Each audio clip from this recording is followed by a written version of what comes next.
What's up, nerds? My name's Noah. Welcome to Table Ready, and today we are getting into session 2 of our ChatGPT DM campaign. And if you've missed it so far, we are playing as a half-elf bard named Rhys. And Rhys comes from tragic beginnings, and his mother was slain, his father left him, and he is heading off on his own set of adventures. He left the group of adventuring bards that he was with before because he felt like they just weren't getting anywhere with their lives. So now he's in AIM, wandering aimlessly and looking for something to do. He got into a little bit of mischief when he wandered into the Wandering Minstrel and decided to challenge the head bard there to a little bit of a sing-off in order to try to compete for her contract for the following night. She was granted the bet, the wager, and that is pretty much where we left off. So let's hop on into where we left off. The barkeep nods and agrees to your wager, putting you on stage just before Alara. You spend the next few hours preparing your performance, gathering instruments and props, and rehearsing your songs. As the night wears on, the tavern begins to fill with patrons and the air is charged with excitement. The barkeep calls you to the stage, and you step out in front of the crowd, ready to give the performance of your life. Okay, so before we go on stage, I want to know if we have any support. Are there any supporting musicians here for my use, or is this meant to be a solo performance? The barkeep informs you that there are some supporting musicians available for use, but it's up to you to recruit them and arrange for a practice session before your show. He points you in the direction of a group of musicians who are drinking and chatting at a nearby table. I walk up to the group and ask, "Hello, I'll be performing tonight here, and I'm wondering if you're all interested in playing background for me. We don't have time to practice, so it'll be heavy on the improv, just like I like it." One of the musicians, a human with a lute, nods eagerly. "I'm in. Sounds like a good challenge," he says. The others exchange glances before one of them, a halfling with a drum, speaks up. "I'm game if he's in," he says, nodding towards the human. The third musician, a dwarf with a mandolin, looks hesitant. "I'm not sure about this. It could be a disaster," she mutters. "Don't worry, we'll keep it simple." I turn to the halfling. "Can you give me a quick beat? Everyone else just kind of riff off of the drums, and I will improvise the lute and the vocals. Let's shoot for something rhythmic and fun." And yes, I prepared something this time, so I'll be generous in preparing some music. Just be generous in your criticism. The halfling nods and begins to play a simple upbeat drum beat. You hear the other musicians start playing along, adding their own musical flourishes to create a lively, improvisational sound. You join in with your lute, strumming a few chords and then launching into a melody which matches the rhythm of the drum beat. The crowd starts to gather around the stage, drawn by the lively music and your dramatic performance. You see the people tapping their feet and nodding their heads to the beat. A few of them even start to dance. As the song comes to a close, you feel a rush of energy and excitement. This is why you became a bard, to create moments like this, when the music and the crowd come together in perfect moment of joy and connection. Well, it looks as though we have ourselves a show now, doesn't it? Gather round, I say to the patrons of the Wandering Minstrel. I will play a tune of how I came to this beautiful hole in the wall. I nod to the halfling and the rest of the band to begin a new song. I let the first 10 to 15 seconds play before I start in, making sure that I have the vibe and tempo correct.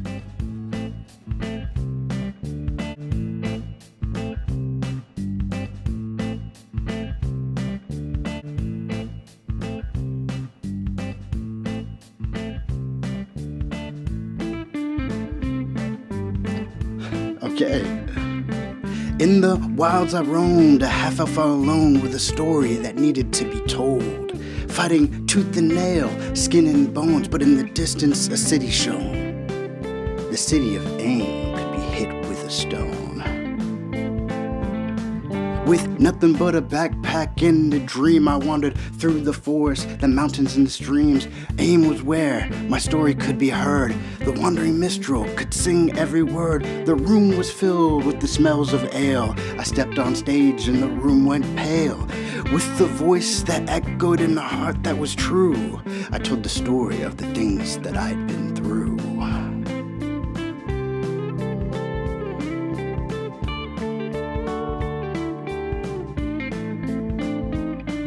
I was just a youngling when my world came apart. My mother was slain, and with a heavy heart I watched as she passed with tears in my eyes. My father left and he had no goodbyes. Alone in the wilderness with nothing but grief, I fought for survival with no relief. That's until light entered my veins when I took in the image of the city of Aid.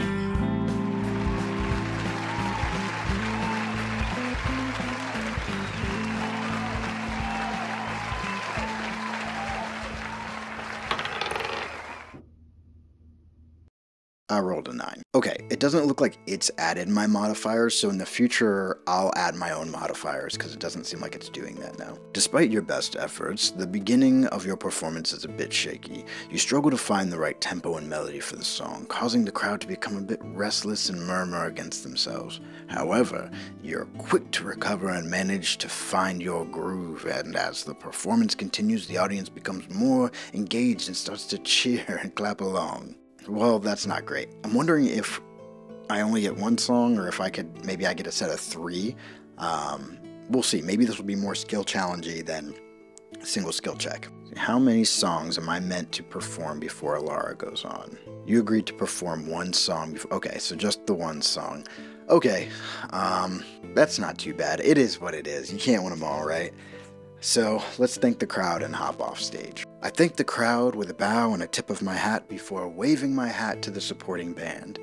I scan the crowd for anyone that may have seemed impressed while I shout out, "Thank you so much," and before I step off the stage and allow the headliner her stage, I'd like to thank the band who improvised the entire set. You notice a few people nodding their heads and tapping their feet to the beat of your music. They seem to have enjoyed your performance. Some of them even clap as you thank the band for their help. You can see that the supporting musicians are smiling and nodding their heads in appreciation of your words. I hop down from the stage and head towards the bar to grab a mug of ale and watch Alara's performance. This isn't a one-way road. She could roll like a 2 or something, or just do poorly. I don't know if it will actually have her roll anything. My guess is that it probably has like a set DC in its mind, and this isn't contested. She probably has a skill level I was supposed to try to overcome. As you make your way to the bar, you can feel the energy in the room shift as Alara takes the stage. She opens with a slow, soulful ballad showcasing her rich voice and intricate finger plucking on the lute. The crowd sways and swells with the music, fully enraptured by her performance. As the night goes on, Alara's set grows more lively and upbeat with songs that get the crowd clapping and stomping with their feet. She effortlessly weaves stories and emotions into her music, keeping the crowd captivated until the final note fades away. As her set comes to an end, the crowd erupts in thunderous applause and cheers, shouting their appreciation for the amazing performance. Alara takes her final bow, thanking the crowd before making her way off stage. As she walks by, she nods in acknowledgement before heading to her room.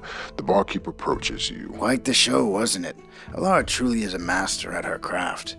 And you held your own up there too. Not too bad for an up-and-comer. I guess that means we lost. Which, understandable. I maybe came in a little hot and arrogant. I finished my mug and the next gulp of ale.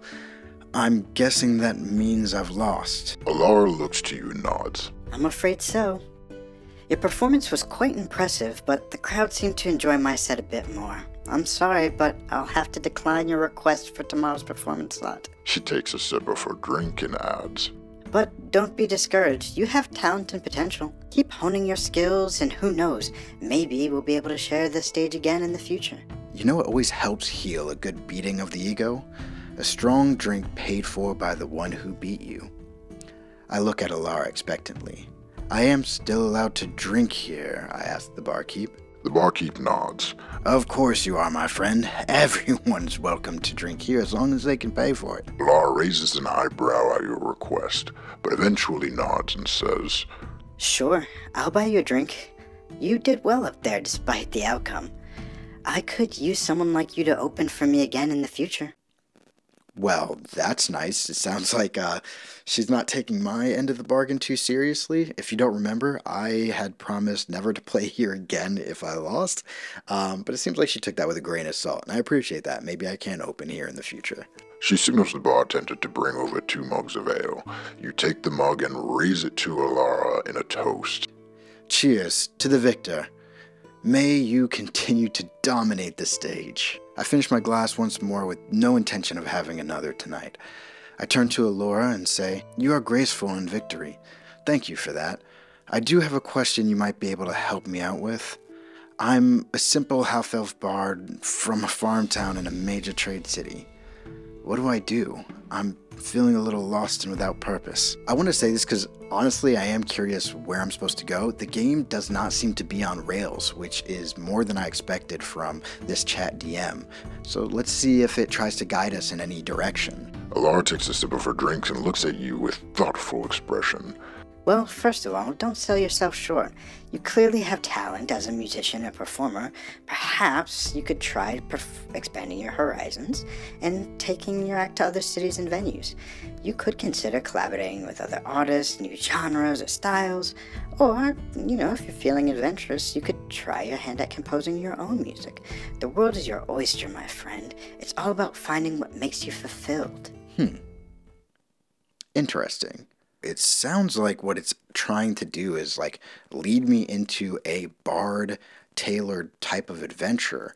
I was kind of expecting a typical style of adventure, and I'm not sure what to do next. Yeah, I'm going to ask for your guys' help here, because if the chat DM wants to drive us into a bard-centric, become a musician, become powerful as an individual, that's cool. It's just different than, joining a group of adventurers and going out to, solve the world's problems. Yeah, what do you think? What should we do? Should we continue on barding and try to become a powerful musician with name and clout? Or should we swing over and try to find adventurers to go out into the wilderness and develop a story out there in a more traditional sense? Let me know in the comments. I want to continue this episode till the end of the night, but I'll give you guys till the end of the weekend to get your comments in, and then that's what we'll shoot for the next video. Anyways, let's get back into it. I want to respond to her. You've given me more to think about than you may know. I stand up, toss a few coins to the barkeep, and head for the exit. As you step outside, you're met with the cool night air and the bustle of the street. The crowd seems to have dissipated a bit since earlier, but the street is still lively with activity. You feel the weight of Alara's words in your mind, and as you walk, you can't help but feel a sense of uncertainty about your future. Let's walk towards the center of town. I want to see what the nightlife is like in AIM. As you leave the pub and venture into the streets of AIM, you find yourself surrounded by bustling crowds, brightly lit storefronts, and a myriad of colorful signs, advertising everything from ale and food to clothes and weapons. The sound of clatter, music, and laughter fills the air, making it clear that this city never sleeps. As you walk deeper into the city, the streets become more narrow, winding, with darker alleys and shadowed corners that seem to hide secrets and danger. You see shady figures lurking in the doorways, eyeing you with suspicion, and hear whispers of illicit activities and dangerous deals being made in the shadows. Despite the risk, the nightlife of AIM offers a variety of exciting and intriguing experiences, from high-class taverns and exotic restaurants to speedy bars and underground gambling dens. It's up to you to decide where to go and what to do, but one thing's for sure, there's never a dull moment in this city. I take a deep breath and take it all in. I have a thought to myself that my wandering mind and ambitions can wait until another day. Tonight, I live a little. I go to the nearest merchant and ask, "Hello, good sir. Where's the 5th nicest place I can get into some trouble in this fine city?" The merchant chuckles and gives you a knowing smile. Well, if you're looking for a good time, I'd recommend checking out the Golden Goblet. It's a tavern not too far from here, and it's got a lively atmosphere. Just be careful, it can get a little rowdy in there. He then gives you directions to the Golden Goblet, which is a few blocks away. Yeah, let's go, why not? I head to the Golden Goblet. As you approach the Golden Goblet, you see that it's a lively tavern with music playing, laughter spilling out onto the street. The sounds and smells are inviting, and the warmth emitting from within is a welcome reprieve from the chilly night air. As you enter the establishment, you notice that the place is bustling with people. The bartender greets you with a nod, and the patrons seem to take little notice to your presence, absorbed in the conversations and revelries. What do? I blend in and move around the room, looking and listening for what seems to be the most generous or drunk group here. As you move through the room, you notice a group of well-dressed merchants gathered around a large table in the corner of the room. They are laughing and drinking heavily, clearly enjoying their night out. From the conversation, you gather that they are celebrating a successful completion of a big business deal. They seem to be in high spirits and are quite generous with their money, handing out gold to anyone who comes to talk to them. Well, let's get into that group. I wait for them to jump into another one of those laughing spurts, and I sit down and join in the laughter. I wipe my eyes to look as though I was just uncontrollably laughing. Let's roll deception. Oh, nat 20. Let's get it. Your deception is very convincing, and you quickly find yourself accepted into the group's company. They continue to tell you stories and jokes, and you join in the laughter, occasionally contributing your own amusing anecdotes. They seem to be enjoying your company and buying you drinks, and you feel like you've found a group to spend the evening with. I allow the group to give me whatever golden gifts they feel compelled to, and nudge them towards the market district to see if they can't get me a new fit for my stay here in AIM. Lastly, I ask that they show me what real hospitality looks like in this city. Where's the nicest place you'd have me rest my head for the night? The group seems happy to have made a new friend, and are more than willing to fulfill your request. Nice. They recommend a luxurious inn in the upscale district of the city called the Velvet Vale. One of the members offers to escort you there to ensure you arrive safely. As you leave the Golden Goblet, they give you a small purse of gold and a couple of small gifts to show their appreciation for your company. Once you arrive at the inn, your escort bids you a good night and returns to his friends. The Velvet Vale is grand, with beautifully decorated rooms and a plush bed that looks as if it could swallow you whole.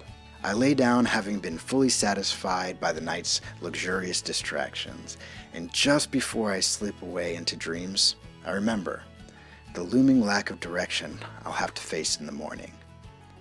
That's all we have for today, but before we leave, I just want to say thank you guys for all the likes, the comments, and the subscriptions.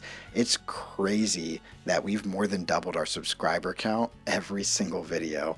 So I don't know, let's see if we can keep doing it. I'm really grateful, and I don't know, I'm still kind of getting my bearings about all this. This is really cool. So thank you guys so much. I'll see you next week. Let's tell me what to do. All right, bye.